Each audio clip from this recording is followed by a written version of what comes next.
Diablest. Les grands singes, l'œil sang, 1.7, donc la suite du 1.6. Au plus loin que le grand singe non initié, modéré ou immodéré sur la terre et sous ce ciel puisse remonter quant à la naissance du mot Dieu, par ses livres anciens, manuscrits partiellement retrouvés ou tables atlantiques dont il a oublié jusqu'au titre, tant qu'aux véritables intentions et noms de ses auteurs, ce mot, ce son, est de toute éternité, en son essence masculine, la forme symbolique initiatrice et symbolique des 8 points cardinaux vibratiles intérieurs et lumineux, perceptibles par tout être humain ou vivant, doté d'une âmette éternelle. 1. Le dedans. 2. Le haut. 3. Le nord. 4. L'est. 5. L'ouest. 6. Le sud. 7. Le bas. 8. L'au-delà. Ces 8 points cardinaux sont tels le 8e ciel maya, interdimensionnel. Le 9e point cardinal n'en est point un, puisqu'il est tous les points cardinaux perceptibles en tant que 9, source primordiale virile matricielle, l'amour. L'émergence magnétique en toute chance consciente, vibrante et radiante, incarnée, déployée. Le 10e point cardinal n'en est pas un, puisqu'il englobe ce tout. Il est ce tout. 10, soit 1, égale l'univers individualisé, plus 0, qui est égal au grand univers. La source primordiale révélée à elle-même. Dieu est une carte de nous-mêmes, en nous-mêmes, par nous-mêmes et pour nous-mêmes, ici et maintenant. Le monothéisme mâle révélé, par la personnification de ces dieux unilatéraux et patriarcaux, symbole de l'essence de l'être masculin sacralisé et incarné par le jeu égotique et morbide des miroirs dogmatiques marchands, a muté, pour chaque grand singe modéré et immodéré de chacune des espèces partout sur la terre et sous ce ciel, en une représentation toute interprétative et toute narcissique de lui-même, travestissant la compréhension de l'univers en lui-même, par lui-même et pour lui-même, à chacune de ses créatures.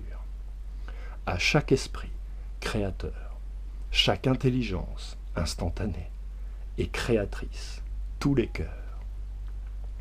Le monothéisme égotique unilatéral et patriarcal, exalté par le biais de cette projection masculine autre, assujettit chaque grand singe modéré et immodéré de notre globe terrestre, et cela quelle que soit son appartenance intérieure, aux révélations morcelées de grands singes mâles se disant grands maîtres, visibles et parfois invisibles, et qui de toute éternité et de fait ne pronoffont que le culte universel machiste de l'esclave soumis, le déséquilibre universel. Le maître mâle, lui-même esclave de sa position dominante, perd ainsi et par son seul fait son propre libre arbitre. La clé de sa réunification ultime d'avec l'unique. La polarité féminine qui, très profondément enfouie en lui, sommeille. Seul gage, pourtant, en chaque grand singe modéré ou immodéré de notre globe terrestre, et cela quelle que soit son espèce et son appartenance intérieure, d'une libération pacifique, victorieuse et éclairée, partagée par tous et toutes. Les prophètes des 3 religions vivantes révélées, paix et bénédiction soient sur eux, ont tous vaillamment tenté en autant de libérer chacune des âmes de l'univers révélé d'un esclavage monarchiste, aristocratique, élitiste, occulte, séculaire et cannibale, mâle. Puis, chaque grand singe modéré et immodéré de chacune des espèces sur notre globe terrestre le sent, le ressent et le sait, puisqu'il le voit chaque jour et chaque nuit, et peut ainsi en mesurer les degrés perfides, les dispositifs invisibles, tant que les joints clés. Chacune des religions fut trahie, sciemment colonisée, altérée, puis littéralement déconstruite par l'élite des grands singes initiés, co-rédacteurs dans l'ombre des livres saints, une rédaction fortement dirigée, toujours très antérieure à la parole et aux actes de vérité de chacun des prophètes révélés, paix et bénédiction soient sur eux. L'Ancien Testament, originellement lu par un petit nombre, puis la mise en avant d'un Talmud au relent génocidaire par la culture racialiste du peuple élire, ainsi que celui du secret absolu pour la Torah.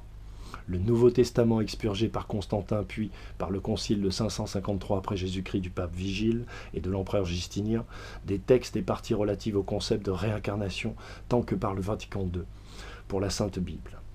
les trop nombreux hadiths non authentiques et commentaires interprétatifs allant contre la voie originelle et unique d'exemplarité du prophète Mohammed, paix et bénédiction soit sur lui, tant que le schisme créé par des tiers et agents extérieurs, et qui divise et sépare toujours ses frères humains, que sont les chiites, les sunnites, les salafistes, etc., pour le Saint-Coran. Il est pourtant sous ce ciel, ici et maintenant, et de notre humble avis, un réagissement inspiré des religions matriarcales révélées, issues du christianisme copte authentique, que notre rapport culturel, cultuel et historique à l'homme dit noir ne permet pas à l'Occident d'entrevoir ni de concevoir comme tel, le rastafarisme. Son prophète fut Robert Nesta Marley dit Bob Marley. Son fer de lance fut la musique des ondes reggae. Ce langage secret d'une culture non identifiée qui a pourtant conquis le monde tout entier. Son message fut l'unicité progressiste par les retrouvailles d'avec la nature, le dépouillement de l'esprit, du corps et de l'âme par le raccordement psychique et spirituel des Noirs africains et de tous les hommes et les femmes de notre planète avec leur passé véritable, l'Éthiopie originelle et son ponton civilisateur, l'Égypte. Le concept de l'unique est éternel et correspond à la réalité spirituelle et scientifique de la naissance de notre univers, de l'âme-conscience puis, des milliers d'années plus tard, et cela quelles qu'en furent les exo-étapes potentielles de l'humain. Une forme parfaite pourtant inachevée, car telles les sphères et plans dimensionnels physiques immanents et rayonnants qui contiennent tous les êtres vibratiles vivants, et que ces êtres individuels, vivaces et lumineux maintiennent et développent en retour, en une individuelle constante et consciente évolution de l'être vibratoire unifié, l'univers. God bless.